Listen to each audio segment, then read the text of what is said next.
I'm going to put timestamps in the description because I feel like this video is going to be a long one. I'm also going to link the decks that I use on Memrise in case any of you are curious to try them, and that way you can just add them right to your list. Hey, it's Kristin Janae, and today I'm going to talk to you about Memrise and my thoughts on using it to help you learn Japanese. So first, what is Memrise? Memrise is a spaced repetition program that's available both on the computer and as an app to help you learn the language that you are trying to learn. For me, that's Japanese, using mnemonic devices and sometimes memes. Spaced repetition is not something new. It's the process of giving you information and, depending on how well you do with that information, timing out when's the next time you see the information, asking your brain to recall that information. It's flashcards. We're not going to get all fancy about it. So Memrise is taking that kind of flashcards idea and putting it on your phone or on your computer. Memrise comes in both a premium and a regular account. I have been using a premium membership for the past 7 or so months. Here is a list of the things that you get on the premium account, but basically on the premium account you get a feature called difficult words, where if you are having trouble recalling a word, like if it's coming up over and over again and you're not able to get it, you can put that word aside and it'll spend a little more time on that word, which I do use myself. The premium account also gives you the feature of hearing from a native speaker, which is a little bit of a reach on their part since the text is always read by a native speaker, but you get these little video clips on it. 私はお茶とコーヒーが好きです。私はリンゴが好きではありません。こんにちは。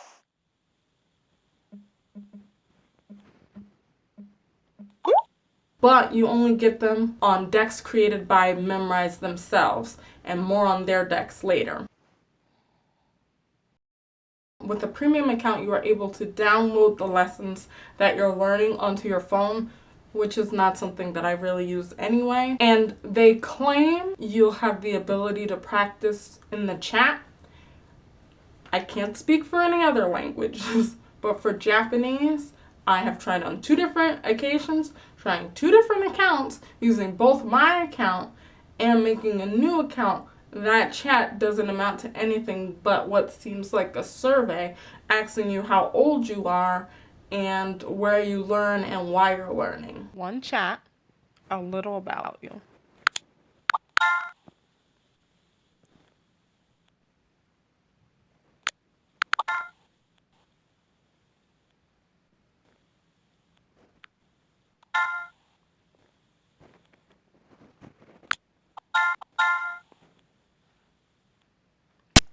And so on. I've done it twice, and I've never gotten any new chat options since then. Maybe better in other languages, but this chat thing is not a real thing for the Japanese lessons as of right now. I have been using Memrise pretty consistently, taking some breaks on and off since about January of this year. So I've had a lot of time to really dig into it. And I have tried quite a few decks on their program. Memrise-Created decks. I have completed their Japanese 1 deck and got about a quarter of the way through their Japanese 2 deck. And I have to say, for their created decks, it's not worth it. I wouldn't even bother with it. They're no good. For the Japanese, it starts in Romaji, which if you saw my last video, I highly recommend against using at the beginning.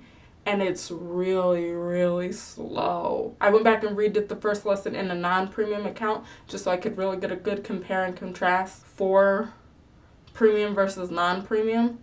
And it's kind of gutter trash. And not for nothing, if you're going to use Romaji, right? Like, if you're going to actually do it, you should use the actual spelling of how they would spell it in Japanese, but they drop U's. Like, if you're gonna do arigato, it should be arigato-u. They drop the u. They drop the u. So, looking at the Romaji, it doesn't even give you a hint. Like, when you learn hiragana, if you have it, doesn't even tell you how to spell it because it's all spelled wrong. I think my lighting just changed. I'm sorry if it just got real blue, y'all, because I just saw the lighting just dip. So it uses Romaji. It uses bad Romaji. It's really slow. The listen from natives is not really helpful, that premium thing. And then it goes through this long, tedious path of showing you hiragana. Not to say you can't learn hiragana in a flashcard deck, though eventually you should start writing it, but there's a better deck on Memrise to use it, and it's not their deck. Japanese 1 on Memrise doesn't even cover all the hiragana combination sounds, so you're only learning part of it anyway. Part of my problem too was that I knew hiragana and katakana when I went through those, but I did get a Memrise deck to refresh and to just check on until I could get through all the speed reviews to quickly be able to identify what I'm reading. You make it past the Romaji, you make it past the slow hiragana. When you get through all the mess at the beginning, you get crap grammar. I really don't understand how you're setting this up and having sentences like Nata wa Nihonjin desu. You don't say that. If you've been studying Japanese for 2 minutes or 2 days, you know that you do not say anata wa. It's too rude. It's too foreign. It comes off kind of like, you know? So that just kind of turned me off. And then there's just like little glimpses of, is that grammar right? Should you be saying that like that? Probably not. But I finished it. I got through Japanese 1 because it's so light that you go, okay, whatever. At least I'm getting some vocabulary in here. And I think they throw some kanji in. That's really what kept me going too. You throw some kanji in. I'm like, okay, let's do this. And then you get to Japanese 2 and it turns into just a poop show. It just goes full balls to the wall bad. So I got about a quarter of the way through and I said, I already have 3 other decks that I'm working on. There's just no reason for me to be doing this. So for me, though I like Memrise, I don't recommend their decks. But now onto the decks that I do actually like. Now, as some of you know, I am flirting with doing the Genki textbooks. I have Genki 1 and the workbook and the answer key, and I went through chapter 1 and I finished it, finished the workbook, finished the textbook. It was great. I learned a whole bunch, even though it's pretty basic stuff, just like little nuances. And they put it in there. Highly recommend Genki 1, especially if you are a read-write learner. I am going to eventually dive back into Genki 1. I want to have it done before I take the JLPT N5. They say if you get through Genki 1, you should be ready to take it. So that's where I'm going. I just needed a little break. I got to do some other things before I get back into it. But I still do the flashcard decks for Genki 1 because I think that it's got great vocabulary. And since it is a JLPT and a college level Japanese prep, I figured the vocabulary can only be good for me. I'm just now starting chapter 5 vocabulary of the Genki decks. And I have to say I love it. So I told a bald-faced lie, and you're going to see it when I put my screenshots of what I'm doing in here in the edit.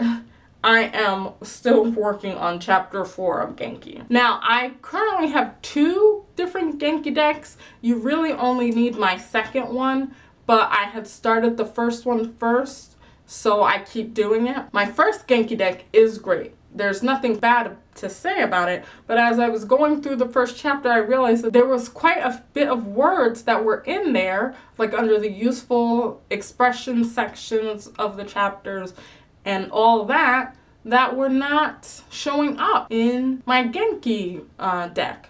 So I kept digging and I found this super extensive Genki deck. So I just skipped the regular vocabulary in that deck, but it also includes verbs used in the chapter and kanji used in the chapter, though I believe in Genki you don't get any kanji until chapter 3, but I don't know for sure because I haven't gotten that far in the textbook. Yes, in chapter 3, that's when you start learning kanji. And numbers and times and months and so much more that just kind of gets grazed over in the regular Genki app. The Genki Vocabulary Plus Kanji does include a hiragana and katakana lesson, but the regular Genki deck only has 661 words in it, while the Vocab Plus Vocabulary and Kanji deck has 1,796 words in it.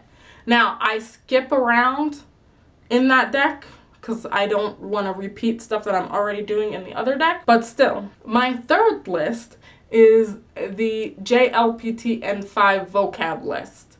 And I really enjoy that list. Now look, I gotta get my phone because I don't know how many words are in that list. Now there are 1,200 words in this list, but that is because it shows the vocabulary and then it also shows the kanji as separate cards. So it's really only about 660 words in the list, but it's going to show you the kanji as well. And I enjoy this list. It's really helpful. You know my goal. I'm eyeing for the JLPT, but it does show a lot of the words that are in Genki and Anki, which I will do a review on, but I want to get through the deck that I'm doing, so it's going to take me a minute. And in the core 2000, anyway, it's focused and it gives a lot of information, so I really enjoy that list. If you are looking for a JLPT deck, I say check it out. It might do you some good. I remember in like the first couple lessons, what sold me is that it had, so the word osara means plate in Japanese. And in the little picture that's supposed to be the little mnemonic device that helps you remember was a plate with Sarah Michelle Gellar's face in it. And it was like, oh, Sarah. And I was like, oh. And I'll probably never forget that until I die. So check it out. I like it. Now, for the Memrise app as a whole, I highly recommend it. I do a lot of the classic review, learn new words, obviously. I am starting to get back in the speed review. I used to not do it because probably because it's just frustrating for me, but I do need to be able to recall the words quickly, so I've gotten back into it. And I have been using the difficult words section. Now, the difficult words section is nice, and that is a premium only, but as the budget-friendly gal that I am, I can't tell you to spend money just for that reason. Realistically, you could just take the words that you're having trouble with out and either put them in another Memrise deck or put them in an Anki deck, or just write them down and make an old school flashcard on an index card until you can get the word to stick. So in that case, I would say you probably don't need a premium account. It's really not that worth it.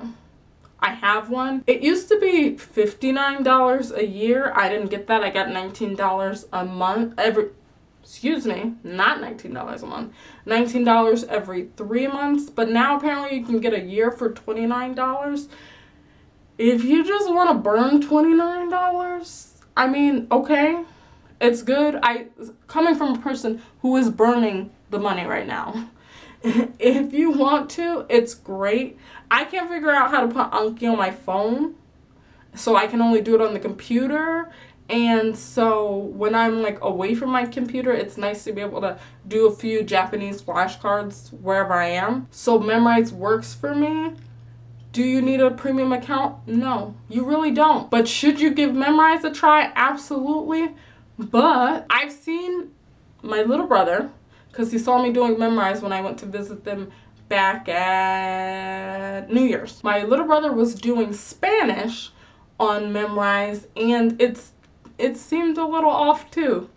So look for user-created decks. If there's a textbook you like or a learning system that you like, see if search it. There's probably a deck on Memrise for that textbook or that program, and that's probably where Memrise is going to shine. But for me, it doesn't shine with their user-creative decks, and it doesn't shine with their premium features. I've never downloaded a lesson ever. The native speaker videos are only used on their decks, so the ones that are created by Memrise themselves.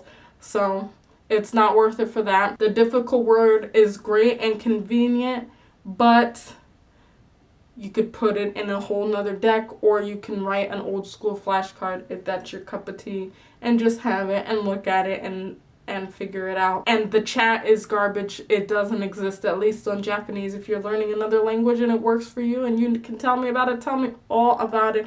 I would like to know what they were selling, because this ain't it. It ain't over here in Japanese land. Yes, on Memrise. Yes, on Genki decks, the 2 Genki decks I mentioned and the JLPT deck I mentioned, as well as the Hiragana and Katakana deck. I didn't really talk about it much because it's like, it's going to show you Hiragana and Katakana, show you the sounds and show you the word combinations. I will link all of them down in the description below. But that's it. If you like this video, hit the like button.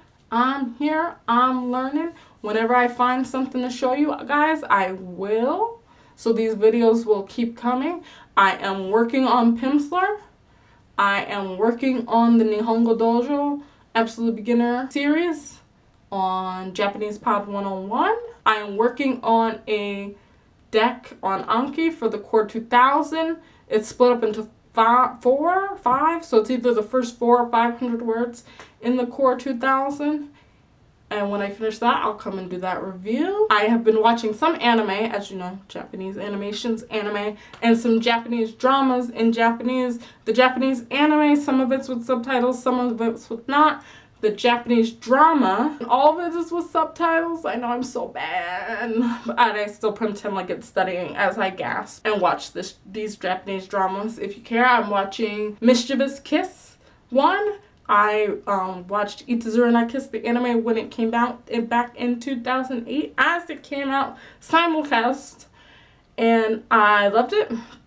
And I am also watching Good Morning Call, which has been so much fun. I am watching that with my husband, and I'm going to add Remember the Kanji on here.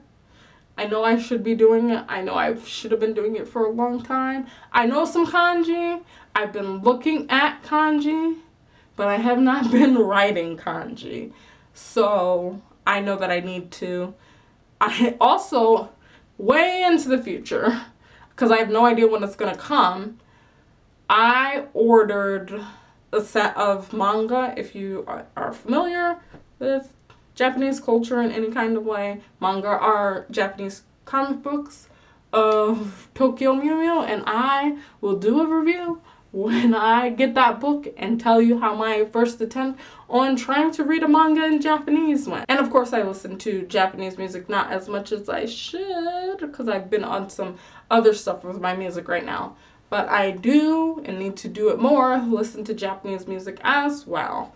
But like I said, like the video, subscribe to my channel. Let me know how you're doing if you're learning Japanese. If you got anything, any tips or any suggestions on any programs, textbooks, software that I should try out or I should listen to, let me know. I would love to hear it. I'm always looking for something new to spice up my studying, because as you know, studying can get boring.